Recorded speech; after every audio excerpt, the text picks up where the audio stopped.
Engineers, आज की video के अंदर हम लोग बात करेंगे कि जो मेरा ओवरहेड वाटर टैंक होता है उसकी ड्राइंग्स को कैसे रीड किया जाता है। टोटल ये जो है दो पार्ट के अंदर आपका वीडियो रहने वाली है। फर्स्ट पार्ट के अंदर जो कि आज आप ये देख रहे हैं, इसके अंदर हम लोग आपका सब स्ट्रक्चर के बारे में डिस्कस करेंगे। नेक्स्ट वीडियो के अंदर हम लोग जो है आपका सुपर स्ट्रक्चर की जो ड्राइंग्स होती है, स्ट्रक्चरल ड्राइंग्स, उसके बारे में जो है आपका डिस्कस करने वाले हैं। वीडियो में आगे बढ़ने से पहले अगर आपने अभी तक हमारे चैनल को सब्सक्राइब नहीं किया तो चैनल को जरूर सब्सक्राइब करें। साथ ही साथ अगर आप किसी भी टॉपिक से रिलेटेड वीडियो चाह रहे हैं तो कमेंट सेक्शन में उस टॉपिक का नाम मेंशन कर सकते हैं।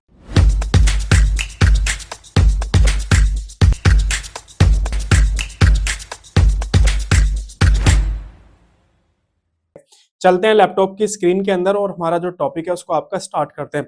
अभी आपको जो लैपटॉप अपनी स्क्रीन पे जो आपको ड्राइंग दिख रही है, बेसिकली एक 25,000 लीटर एक ओवरहेड वाटर टैंक की जो है आपका ड्राइंग्स यहाँ पे है।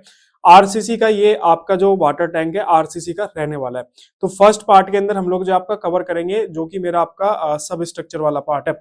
लेकिन जब भी कोई भी आप ड्राइंग पढ़ते हो तो पहले भी मैं वीडियो बना चुका हूँ बिल्डिंग के और ब्रिज की ड्राइंग रीडिंग के ऊपर। तो जब भी कोई भी ड्राइंग आप ओपन करते हो तो उसमें आपका राइट साइड में कुछ जनरल नोट्स वगैरह दिए रहते हैं, वो आपको हमेशा जरूर पढ़नी चाहिए क्योंकि उसके अंदर आपका उस ड्राइंग से रिलेटेड कुछ इन्फॉर्मेशन होती है जो कि हमारा आने वाले टाइम में जब हम वर्क एग्जीक्यूट करते हैं तो हमें वो काफी हेल्प करती है।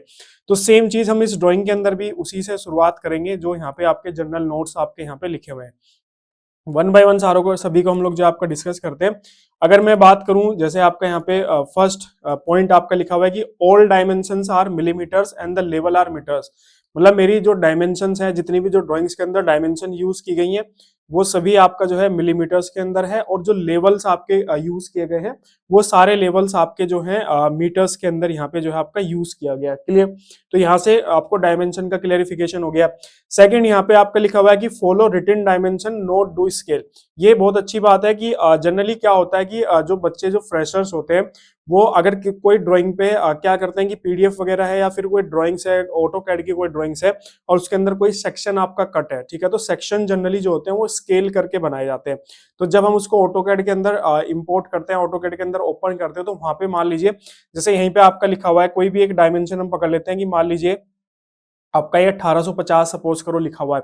तो अगर हम कोई सेक्शन ड्राइंग्स को ओपन करेंगे ऑटोकैड के अंदर तो हो सकता है कि वहां पे 1850 हमें ना मिले क्योंकि वो पर्टिकुलर सेक्शन जो है आपका स्केल किया गया है। तो वही आपका यहाँ पे कहने की कोशिश कर रहा है कि हमेशा जो रिटन डायमेंशंस है उसको फॉलो करिए, आप स्केल की जो डायमेंशन आ रही है उसको बिल्कुल भी मत फॉलो कीजिए। इसके बाद एक और यहाँ पे बहुत अच्छी बात लिखी है कि हमेशा यहाँ पे Dolly returns dimensions are to be followed. Neither the bar shall be counted nor the dimension scale from the drawings. Generally क्या होता है, ये भी एक इंपॉर्टेंट टॉपिक का मतलब पॉइंट है यहाँ पे जो मैं आपको बता देता हूँ। बेसिकली क्या होता है कि मान लीजिए जैसे ये मेरा आपका यहाँ पे रेनफोर्समेंट का सेक्शन आपका दिया हुआ है, तो अब यहाँ पे क्या है कि यहाँ पे देखो ये बार यहाँ पे दी गई है, सेंटर टू सेंटर स्पेसिंग आपका दी गई है। क्लियर? अब मैं लेंथ से सेंटर टू सेंटर स्पेसिंग को डिवाइड करके नंबर ऑफ बार कैलकुलेट कर लूंगा, लेकिन जो फ्रेशर होता है वो क्या करता है, वो यहाँ पे गिनने लग जाता है कि ये 1 2 3 4 5 6 7, अरे यहाँ पे तो 7 ही बार शो की हुई है और मेरी तो 10 आ रही है या फिर मेरी तो 5 आ रही है, यानी कि मैं गलत हूं या फिर ड्राइंग्स गलत है। तो आपको ऐसा नहीं करना है, आपकी जो कैलकुलेशन के बेसिस पे जो आ रही है वो ही आपको करना है। ये जो यहाँ पे डायमेंशंस दी गई है, स्केल बार जो दी गई है वो स्केल करके ड्राइंग को रिप्रेजेंट की गई है, तो ये एक्चुअल नहीं है। ठीक है, सिर्फ आपको क्या करना है, centre to centre spacing follow करनी है, लेंथ फॉलो करनी है और उसकी कैलकुलेशन करके जो आपके नंबर्स ऑफ बार आ रही है वो आपको फॉलो करनी है।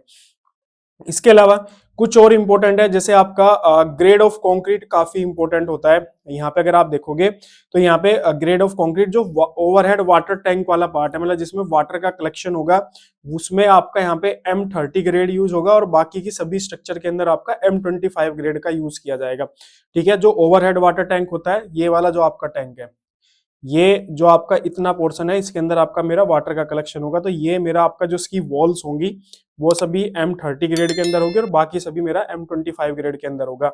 इसके अलावा जो यहाँ पे रेनफोर्समेंट बार यूज की जाएगी, FE415 जो है आपका यहाँ पे यूज किया जाएगा, जो कि जनरली आज के टाइम में FE415 500 मोस्टली वैसे देखा जाए तो आज के टाइम में FE500 ज्यादा यूज किया जा रहा है। इसके अलावा डेवलपमेंट लेंथ के बारे में यहाँ पे बताया गया कि 49D आपका यहाँ पे होना चाहिए। साथ ही साथ एक ड्राइंग्स के अंदर हमेशा हर जगह मेंशन रहता है कि किसी एक पर्टिकुलर जोन पे आपका 50% से ज्यादा आपका लैप नहीं होने चाहिए। मतलब मान लीजिए मेरा कोई कॉलम है, उसमें कॉलम के अंदर आपके 4 नंबर ऑफ बार है, ठीक है, तो मैं किसी एक पर्टिकुलर जोन पे सिर्फ 2 ही बार के अंदर आपका लैप प्रोवाइड करा सकता हूँ। अदरवाइज मुझे फिर उसको अल्टरनेट करना पड़ेगा। दो मैंने यहाँ पे मान लीजिए मेरी हाइट है, तो 2 बार के अंदर मैंने यहाँ पे लेंथ बार वो लैप प्रोवाइड करा, उससे ऊपर थोड़ा दूसरी में कि यहाँ पे प्रोवाइड करा है। तो इस तरीके से ये भी एक कॉमन सा होता है जो कि हर जगह वैलिड होता है। इसके अलावा अगर आप यहाँ पे कुछ और देखोगे तो एक और चीज यहाँ पे लिखी हुई है कि जो बीम होते हैं, बीम के अंदर आपको पता है कि जो एक्स्ट्रा बार्स होती है वो मल्टी लेयर्स के अंदर आपका होती है। तो यहाँ पे अगर लिखा हुआ है कि अगर 1 लेयर से ज्यादा लेयर आपकी बार की है किसी भी बीम सेक्शन के अंदर, तो वहां पे आपको स्पेसर का यूज करना है। स्पेसर के लिए यहाँ पे देखो टर्म्स कंडीशन लिखी है कि the bar shall be provided between 2 layers 1515, मतलब 1.5 मीटर की सेंटर टू सेंटर स्पेसिंग होनी चाहिए जो स्पेसर हम प्रोवाइड कराएंगे। The dia of the such bar shall be equal to the 25 mm, मतलब 25 mm डाया होना चाहिए, और या the maximum size of the bar in the layer.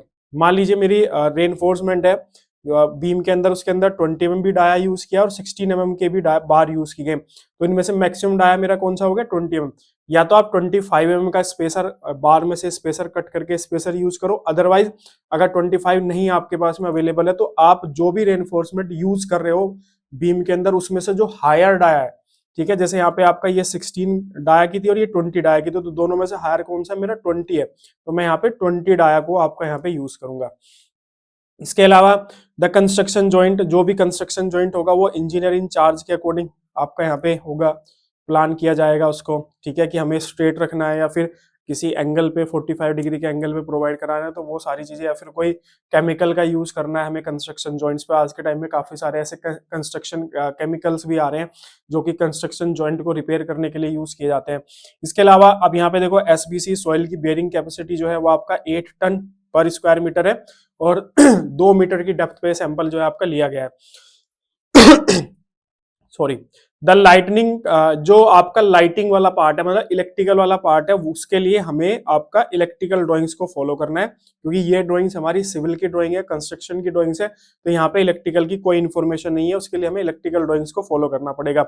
इसके अलावा यहाँ पे orientation the size of the pipe, वो एज पर साइट रिक्वायरमेंट लिखा हुआ है। साथ ही साथ नीचे की तरफ देखोगे तो यहाँ पे लिखा हुआ है कि हमें एक्चुअल पाइपिंग और उन सभी के लिए हमें मैकेनिकल की जो ड्राइंग्स होती हैं वो आपका फॉलो करना चाहिए। तो क्लियरली मेंशन कर दिया कि इस ड्राइंग्स के अंदर इलेक्ट्रिकल का कुछ भी नहीं है, साथ ही साथ इसके अंदर आपका जो प्लम्बिंग वाला वर्क है वो भी इसके अंदर आपका कुछ भी यहाँ पे नहीं है। सीमेंट का यहाँ पे देखो 4353 ग्रेड यहाँ पे दिया गया, आईएस कोड भी दिया गया IS 8112, तो ये सारी चीजें आप यहाँ पे देख सकते हो। इसके अलावा प्लिंथ प्रोटेक्शन दिया है, मतलब मेरा जो ये सपोज करो ये मेरा जो है ग्राउंड लेवल है, इधर कहीं मेरा ग्राउंड लेवल होगा, तो उसके साथ में यहाँ पे देखो प्लिंथ प्रोटेक्शन आपका दिया गया है, ताकि जो साइड की जो आपकी सॉइल वगैरह है वो आपका वाटर की उससे इरोजन ना हो। तो यहाँ पे अगर आप देखोगे तो यहाँ पे सीधा लिखा हुआ है सबसे पहले पीसीसी करनी है, ठीक है, उसके बाद में हमें यहाँ पे अगर आप देखोगे तो यहाँ पे जीएसबी टाइप की स्ट्रक्चर आपको यहाँ पे दी गई है, जो साइज भी आपका यहाँ पे मेंशन है। इसके अलावा नीचे की तरफ देखोगे तो यहाँ पे ब्रिक बेलास्ट का भी हमें यूज करना है, साथ ही साथ यहाँ पे हमें जो है आपका ड्रेन का भी यहाँ पे जो है आपका दिया गया है। यहाँ पे देखोगे तो ये आपका ड्रेन है, ठीक है, तो ये किसी एक टॉपिक के अंदर हम लोग जो आपका ये कवर कर लेंगे। हमारा जो मोटिव है वो हमारा स्ट्रक्चरल ड्राइंग्स को रीड करना है। इसके अलावा यहाँ पे कुछ टर्म्स भी दी गई हैं, जैसे कि TYP अगर लिखा है तो उसका मतलब टिपिकल होता है, ये भी बहुत जरूरी होता है। इंटरव्यू में अगर आप जाते हो तो वहां पे इस तरह के क्वेश्चन आपसे पूछ ले जाते हैं। EL का मतलब एलिवेशन है, FFL का मतलब फिनिश फ्लोर लेवल है आपका, GL का मतलब आपका ग्राउंड लेवल हो गया, BOF का मतलब bottom of the foundation, foundation के बॉटम पे, TOC का हो गया टॉप ऑफ द कॉन्क्रीट हो गया आपका, A ये हो गया आपका ऑल्दो, ई आपका एक्स्ट्रा हो गया, UNO आपका अनलेस नोटेड अदरवाइज, ठीक है, CC सेंटर टू सेंटर, ये जनरली रेनफोर्समेंट का पार्ट है। RF लिखा हुआ है आपका रेनफोर्समेंट, TH के थिकनेस को रिप्रेजेंट कर रहा है, TOB का मतलब है top of the beam, BOB का मतलब है बॉटम ऑफ द बीम, ये यहाँ पे जो है आपका डाया को रिप्रेजेंट कर रहा है, ये आपकी बॉटम रेफरेंस, मतलब डॉटेड लाइंस होती है वो हमेशा बॉटम को रेफरेंस करती है, डार्क कंटिन्यूअस लाइन होती है वो हमेशा टॉप को रिप्रेजेंट करती है। तो इसलिए कभी आप देखना अगर आप फ्लोर बीम की ड्राइंग्स देखते हो तो वहां पे आपका बीम जो होते हैं इस तरीके से डॉटेड रिप्रेजेंट होते हैं, क्योंकि बीम जो होते हैं वो हमेशा स्लैब के नीचे रहते हैं, ठीक है। TOIP का मतलब होता है टॉप ऑफ इंसर्ट प्लेट, जो यहाँ पे कहीं पे प्लेट वगैरह इंसर्ट होगी तो उसके बारे में बताया गया। IP का मतलब हो गया यहाँ पे इंसर्ट प्लेट। इसके अलावा अगर यहाँ पे देखोगे तो कवर भी क्लियरली मेंशन है आपका, फाउंडेशन के अंदर 50, स्टेयर के surface exposure to the water, वहां पे भी आपको 50 मतलब जो वाटर टैंक आपका बनेगा। सरफेस अवे फ्रॉम वाटर, यहाँ पे 30 जो वाटर जहाँ पे नहीं है आपका, जैसे जनरली बीम वगैरह हो गया आपका। कॉलम एंड बीम के अंदर आपका यहाँ पे 30 दिया हुआ है, वॉल्स अगर है तो उसमें 45 दिया हुआ है, स्लैब के अंदर आपका यहाँ पे 20 दिया है। तो इस तरीके से आपका क्लियरली, वैसे इतना अलग अलग कहीं मेंशन नहीं रहता आपका कवर जो मेंशन रहता है, लेकिन यहाँ पे आपका मेंशन किया गया। अब सॉरी, बात करते हैं जो हमारा टॉपिक है फाउंडेशन की ड्राइंग्स। यहाँ पे अगर आप देखो तो इसका सेक्शन आपका दिया हुआ है, नीचे यहाँ पे आपका ये फाउंडेशन का पार्ट है। फाउंडेशन के साथ ही साथ यहाँ पे देखो आपका टाई बीम भी आपके प्रोवाइड किए गए, जो कि अभी मैं यहाँ पे दिखाऊंगा। उसके बाद फिर ऊपर आपका प्लिंथ बीम यहाँ पे प्रोवाइड किया गया, ये मेरा प्लिंथ बीम वाला पार्ट है। देन उसके बाद देखोगे तो ये हर एक पर्टिकुलर लेवल पे टाई बीम आपके यहाँ पे प्रोवाइड कराए गए। यहाँ पे भी आपका ये रिंग बीम प्रोवाइड कराया गया है, क्योंकि इसी रिंग बीम से मेरी जो वॉल्स हैं टैंक की वो यहाँ पे कंस्ट्रक्ट हुई है। और ये जो लाइन आप यहाँ पे देख रहे हो बेसिकली ये स्टेयर केस की लाइन है, जो कि स्टेयर केस वाला पार्ट है। और ये इसकी स्टेयर केस की लैंडिंग है, यहाँ पे इधर हर जगह लैंडिंग है, यहाँ पे भी लैंडिंग पाएगी, इस पर्टिकुलर पोर्शन पे भी लैंडिंग पाएगी, यहाँ पे भी लैंडिंग पाएगी इस पर्टिकुलर पोर्शन पे। क्योंकि जब आप कोई भी ओवरहेड वाटर टैंक देखते हो खासकर सर्कुलर, तो उसमें ऐसे घूमते हुए स्टेयर्स होते हैं और बीच बीच में लैंडिंग्स आपका प्रोवाइड की जाती है। ठीक है, ये आपका यहाँ पे लैडर प्रोवाइड करा है, मतलब यहाँ पे इस पोर्शन तक तो मैं इस स्टेयर की हेल्प से आऊंगा। यहाँ से ऊपर टैंक के ऊपर अगर मुझे इस पोर्शन पे चढ़ना है तो मैं इस लैडर की हेल्प से चढ़ूंगा। टैंक के अंदर अगर मुझे जाना है तो टैंक के अंदर भी यहाँ पे एक लैडर आपका जो है दिया गया, तो उसकी हेल्प से मैं नीचे की तरफ आऊंगा। तो ये बेसिक ओवरव्यू हो गया। अब चलते हैं अपनी स्ट्रक्चरल ड्राइंग के पास। ठीक है, सब स्ट्रक्चर मतलब फाउंडेशन वाला पार्ट कवर करेंगे। नेक्स्ट वीडियो के अंदर हम इसकी वॉल्स वगैरह का यहाँ पे कंस्ट्रक्ट वो डिटेल में डिस्कशन करेंगे। तो यहाँ पे देखो आपका फाउंडेशन का सेक्शन, एक मेरा यहाँ पे फाउंडेशन का सेक्शन दिया है और एक फाउंडेशन का सेक्शन मेरा यहाँ पे दिया है। फर्स्ट वाला जो सेक्शन है लेफ्ट साइड वाला, इसके अंदर आरसीसी की डिटेल बेसिकली यहाँ पे दी गई है। यहाँ पे अगर आप देखोगे तो नीचे 75 mm की थिकनेस के साथ में पीसीसी आपका दी गई है। ऑफसेट आपका यहाँ पे 50 mm का ऑफसेट दिया है, मतलब जो मेरी आरसीसी का कंस्ट्रक्शन होगा हमेशा आप देखोगे कि पीसीसी उससे कुछ एक्स्ट्रा आपका की जाती है, तो हमेशा ऑफसेट आपका लिया जाता है। तो वही ऑफसेट आपका यहाँ पे जो ड्राइंग है इसके अंदर आपका 50 mm का आपका यहाँ पे ऑफसेट दिया गया है। इसके अलावा फर्स्ट जो यहाँ पे कॉन्क्रीटिंग होगी आपका वो 250 होगी। उसके बाद स्लोप यहाँ पे आपका 400 है और ओवरऑल आपका जो पेडेस्टल तक लगा के यहाँ पे जो है मेरी हाइट 500 रहने वाली। तो ये तो बेसिक कॉन्सेप्ट हो गया। बाकी 1 मीटर इधर आपका यहाँ पे रहेगा, 1 मीटर का इधर रहेगा, और बाकी जो मेरा फाउंडेशन जो आपका है कॉलम, वो बाकी यहाँ पे देखो इसकी डायमेंशन आपका 2400 यहाँ पे दी गई है। ठीक है, तो 2400 बाई 2400 मेरी यहाँ पे फुटिंग का साइज रहने वाला है। राइट साइड में आएंगे तो फुटिंग की यहाँ पे रेनफोर्समेंट की डिटेल दी है, जो कि आपका 12 mm डाया रहेगा। 12 mm डाया रहेगा मेरा 125 सेंटर टू सेंटर। इसके अलावा नीचे अगर आप देखोगे तो यहाँ पे एक बीम भी आपका दिया गया है फाउंडेशन लेवल पे। इसकी डिटेल हमें कहाँ पे मिलेगी? इसकी डिटेल हमें राइट साइड पे अगर आप देखोगे तो यहाँ पे देखने के लिए मिलेगी। बीम का नाम है FDB1। अब मुझे कैसे पता चलेगा कि इस पोर्शन पे मेरा FDB1 ही बीम है? तो उसके लिए अगर आप इस सेक्शन ड्रॉइंग पे आओगे तो यहाँ पे देखो क्लियरली लिखा हुआ है, अगर आप देख पा रहे होंगे तो यहाँ पे लिखा हुआ है FDB1। थोड़ा जूम कर देता हूं मैं, यहाँ पे देखो आपका FDB1 लिखा हुआ है, इसको हटा देता हूँ। ये देखो आपका क्लियरली मेंशन है यहाँ पे FDB1 आपका यहाँ पे जो है क्लियरली मेंशन किया गया है। तो वापस से आते हैं, अब FDB1 बीम के बारे में पढ़ते हैं। अब यहाँ पे देखो आपका यहाँ पे क्या दिया है, सबसे पहले मेन रेनफोर्समेंट के बारे में बात करते हैं। सो मेन रेनफोर्समेंट आपकी ये वाली, ये और ये, बॉटम साइड में ये और ये, मतलब 316 ऊपर 316 नीचे। यहाँ पे जो है आपका क्या है, यहाँ पे जो है मेरा 316 मेरे ऊपर है टॉप बार, और 316 ही मेरे जो है बॉटम बार है। तो मेन बार मेरी में आपका रेनफोर्समेंट डाया कितना हो गया, 16 mm हो गया। इसके बाद एक्स्ट्रा की बात करोगे तो यहाँ पे देखो बॉटम एक्स्ट्रा आपकी यहाँ पे दी गई है, जो कि मेरी आपकी अगेन 316 यहाँ पे है। तो ये वाला, ये और ये मेरा आपका 316 यहाँ पे है। टॉप एक्स्ट्रा यहाँ पे जो है नहीं दिया गया है। टॉप एक्स्ट्रा की बजाय यहाँ पे जो आपका साइड फेस रेनफोर्समेंट दी गई है, जो कि आपकी 412 है, मतलब 2 इधर है आपकी और 2 आपका इधर है। ओवरऑल साइज जो है इसकी विड्थ जो है वो 400 mm दी गई है, और डेप्थ जो है इसकी 500 यहाँ पे दी गई है। अब यहाँ पे देखो हम लोगों ने पढ़ा था अभी कि जहां पे मल्टी लेयर्स आ रही होगी बीम के केस में, तो वहां पे हमें क्या प्रोवाइड कराना होगा, स्पेशर बार यहाँ पे प्रोवाइड कराना होगा। तो यहाँ पे इन दोनों के बीच में मुझे स्पेशल बार प्रोवाइड कराना होगा, लेकिन क्या मेंशन था, या तो 25 mm डाया या फिर जो मेरा हायर साइड जो डाया यूज किया होगा। तो यहाँ पे देखो दोनों ही केस में एक्स्ट्रा बार के अंदर भी 16 mm यूज किया गया और मेन बार के अंदर भी 16 यूज किया गया। तो हम यहाँ पे अगर हमारे पास 25 का स्पेसर बार अवेलेबल नहीं है तो हम 16 वाला यहाँ पे यूज कर सकते हैं, ठीक है। बाकी टॉप एक्स्ट्रा यहाँ पे कोई भी मेंशन नहीं की गई है। तो ये मेरा FD-B1 जो बीम है जिसका साइज 400x500 है, उसकी डिटेल यहाँ पे आ गई। इसके बाद नेक्स्ट ऊपर आते हैं, यहाँ पे देखोगे तो फिर मेरा इस लेवल पे मेरा क्या था, यहाँ पे आपका प्लिंथ बीम था। ये जो मेरा लेवल है आपका यहाँ पे, ये मेरा प्लिंथ बीम का बीम हो गया। यहाँ पे देखो आपका ये मेरा प्लिंथ बीम आ गया। तो ये इतना पोर्शन आपका जो है यहाँ पे क्या आपका प्लिंथ बीम है, ठीक है। तो प्लिंथ बीम के बारे में बात करते हैं। प्लिंथ बीम बेसिकली अगर आप देखोगे तो ये मेरा प्लिंथ बीम है जिसका साइज 230x400 mm है। क्या है, 230x400 mm इसका साइज है।